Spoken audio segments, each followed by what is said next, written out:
El Conquistador FM presenta Actualidad y Tendencias. La Universidad San Sebastián sede Valdivia te invita a analizar los temas de la semana que realmente importan, con una mirada integral y diversa. Actualidad y Tendencias con Universidad San Sebastián, una gran universidad.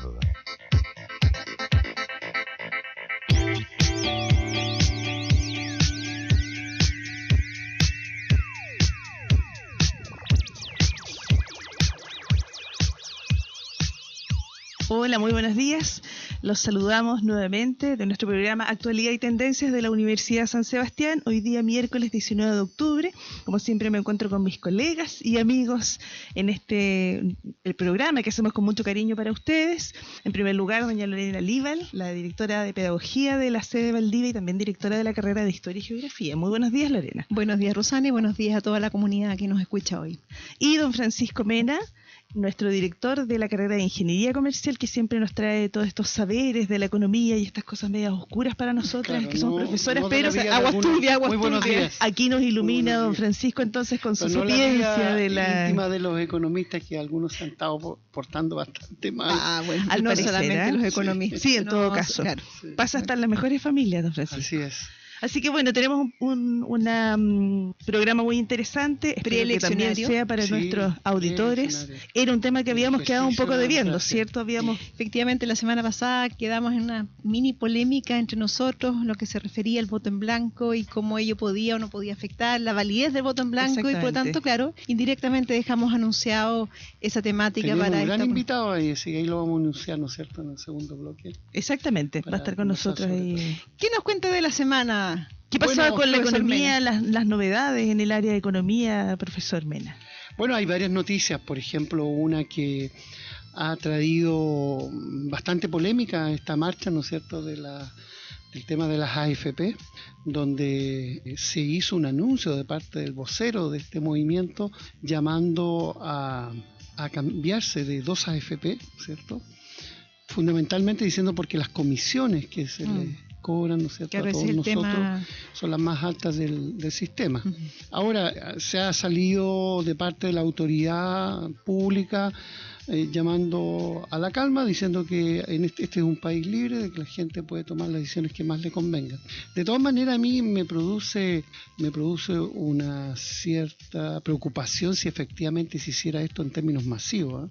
Claro, como el cambio masivo del Fondo E, por ejemplo. Claro. O sea, a mí ya no me quedó otra por tema etario, cambiarme el Fondo E, claro, eso tú no tienes que aceptarlo, pero efectivamente sí, en forma masiva se produce el cambio. Exactamente, entonces ahí sí, no sé, tendría que ser algo tan tremendamente organizado de parte de la gente que se fueran todos de esas 2 AFP. Yo creo que entrarían en problemas quizás de carácter financiero, pero bueno. Bueno, sucede lo mismo con las ISAPRE y el tema de FONASA, es decir, la migración tendría que ser masiva hacia FONASA.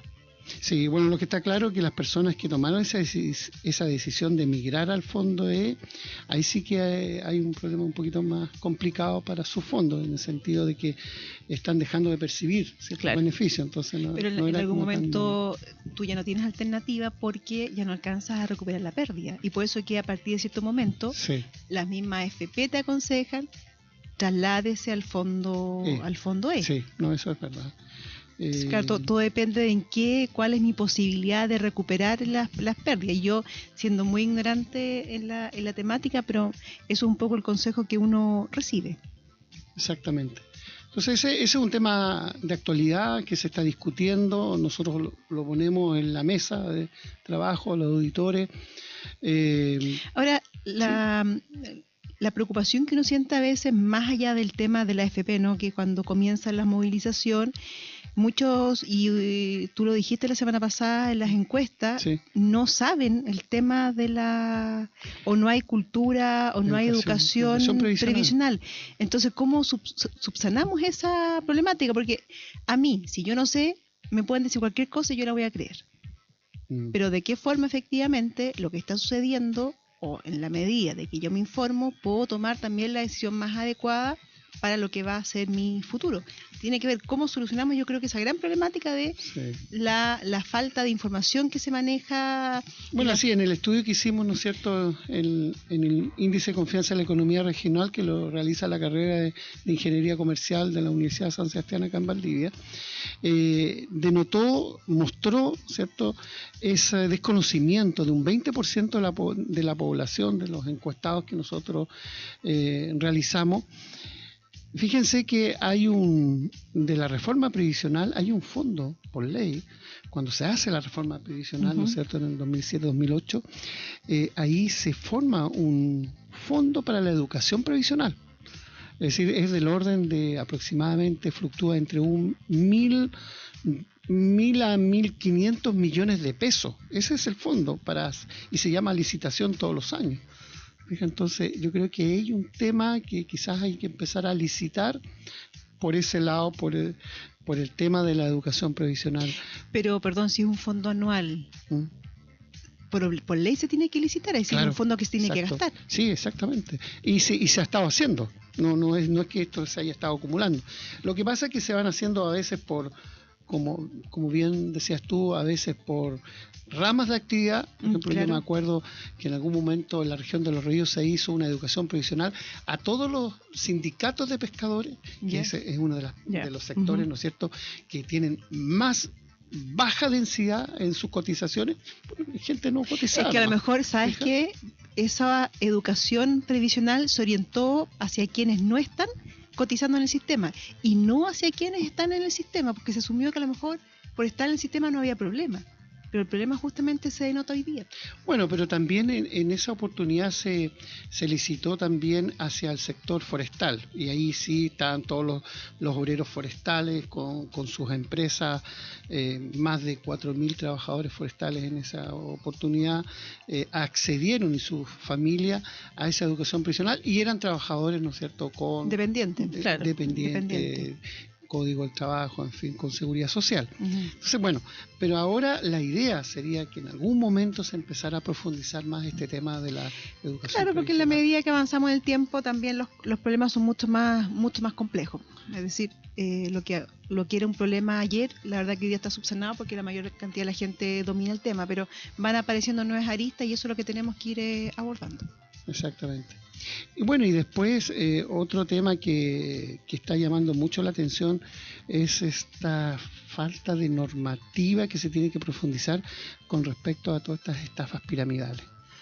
Ya se está hablando, ¿no es cierto?, que en estos últimos 10 años estas estafas piramidales están sobre los 17.000 millones. Lo de este señor Garay, ¿no?, es casi un 8% de todo lo que se está diciendo. Entonces, ¿sabe? Falta una normativa con respecto a eso. Porque, mira, ¿sabe? Quizás tiene que ver con la libertad, ¿no es cierto?, de hacer negocios, de hacer transacciones, en fin. Pero todo tiene un límite, porque si yo, por ejemplo, le digo, profesora, yo tengo aquí 10 millones de pesos, usted me los puede invertir de la mejor forma, ¿cierto? Y tú le entregas el dinero y se lo estás entregando a una oficina de inversión, es decir, sin ninguna regulación. Fíjate, un poco es eso, es decir, no había una superintendencia encima de estas personas. ¿Fija? Entonces era una cosa casi personal. Mira, tú que sabes de economía y de finanzas, ¿me puedes invertir este dinero? Ahí entramos en la gran polémica de las libertades, justamente, es decir, esta visión de que el mercado se regula solo y de que por lo tanto la normativa es prácticamente o debe ser prácticamente inexistente. Estamos claros que el ser humano se comporta de una forma en que la normativa tiene que ser tremendamente clara y el área de acción tiene que ser tremendamente clara. Es decir, yo como ser humano siempre voy a tratar de sacar beneficio del otro. Yo creo que eso ya está absolutamente comprobado. Y como estamos también pasando a otro tema... Entonces, el laissez-faire, laissez-passer, le monde va de lui-même, es que yo estudié francés también. Claro, no sé, abarca una cantidad de saberes impresionante. Lo que me costó aprenderme esa frase toda la tarde. Practiqué ayer me salió bien, toda la tarde. Muy bien, excelente. Muy buen aporte, muchas gracias, Lorena. Conté que era nomás. Dejar hacer, dejar pasar. Que el mundo se las arregla solo. Claro. Pero eso no es complicado, ¿no es cierto? Y como nosotros tenemos una cruzada por los puentes, volvimos a salir en un programa, ¿no es cierto?, hablando sobre todo este tema del puente Caucao. Nos siguen haciendo famosos. ¿Y para qué vamos a hablar qué pasa con el puente de los Pelúes, ¿no es cierto? ¿Viene o no viene? ¿O es en otra parte? Que no podría hablar porque... Pero creo que vienen aguas claras al respecto. Sí. Por el nuevo. El nuevo, claro. Sí. El que supuestamente podía ser aquí los Pelúes, ¿no es cierto? Pero en otra parte. Yo digo aguas claras, no me claro. Aguas abajo. Nada, río abajo, claro. Aguas claras. Bueno, ya se nos acabó nuestro primer bloque de nuestro programa Actualidad y Tendencias de la Universidad de San Sebastián, pero seguimos entonces conversando y vamos a presentar, don Francisco va a presentar a nuestro invitado ya en nuestro segundo bloque.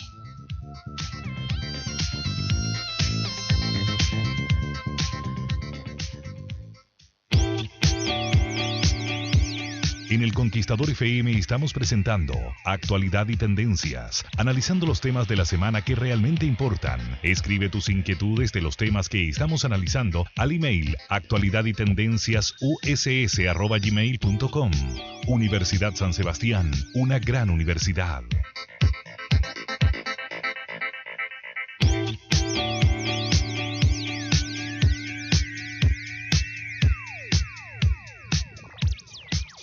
Hemos vuelto entonces a nuestro programa Actualidad y Tendencias, aquí en la radio El Conquistador 95.7 en nuestra hermosa ciudad de Valdivia, llena de puentes, como hemos dicho en nuestro programa. Y no puentes también, acuérdense del puente cortado.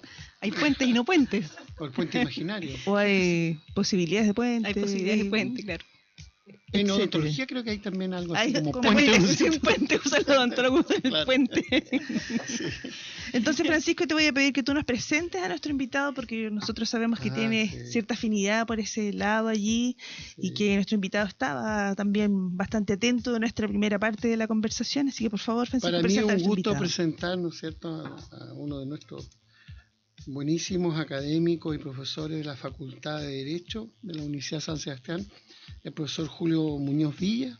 Él es abogado y cientista político, así que ya se imaginarán por qué lo tenemos invitado. Claro. Él es profesor de Derecho Político, pero también profesor de Derecho Constitucional, y es el director del Departamento de Derecho Público de la Facultad de Derecho de la Universidad de San Sebastián. Así que, profesor Julio, un gusto tenerlo acá. Muchas gracias por la invitación. Bienvenido, Julio. Gracias. Las abstenciones que se han estado dando desde que el voto es voluntario se está dando a los jóvenes.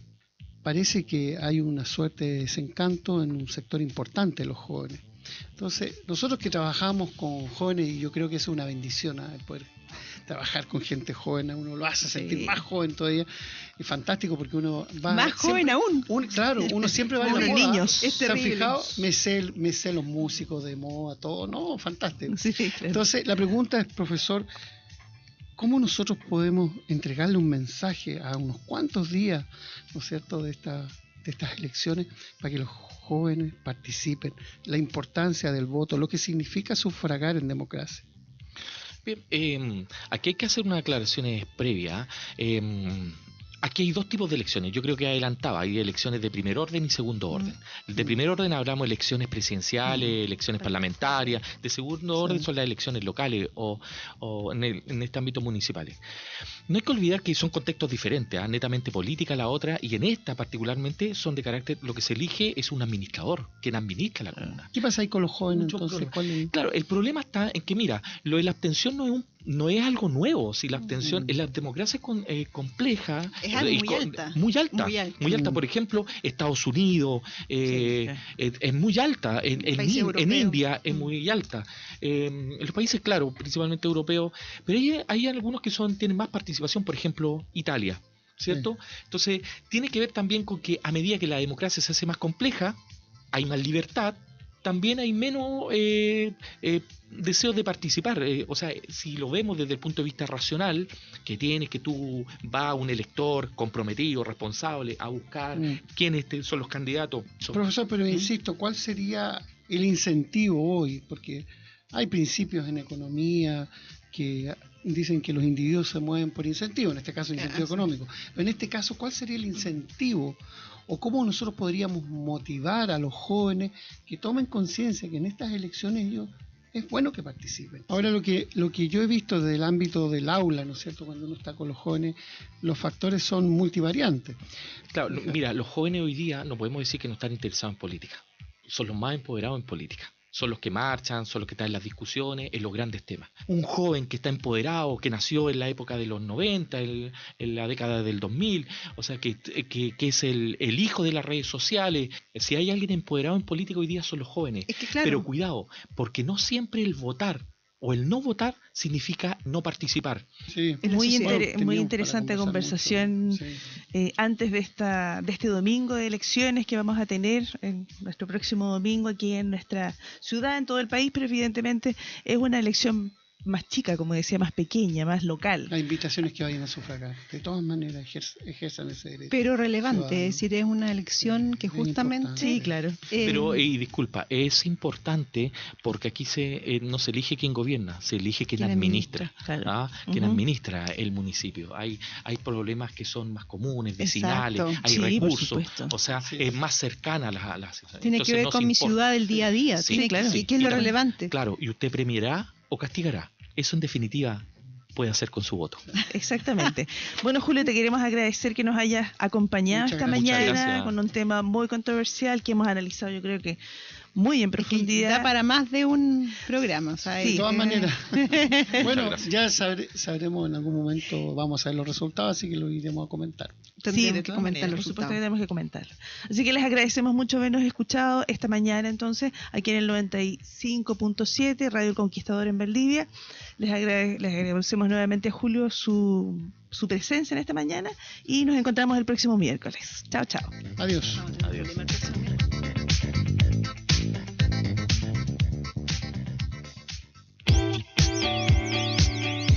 El Conquistador FM presentó Actualidad y Tendencias con Universidad San Sebastián. Las consultas y dudas a los temas analizados en este programa se pueden canalizar directamente en nuestra sede o escríbenos al email actualidadytendenciasuss@gmail.com. Universidad San Sebastián, una gran universidad.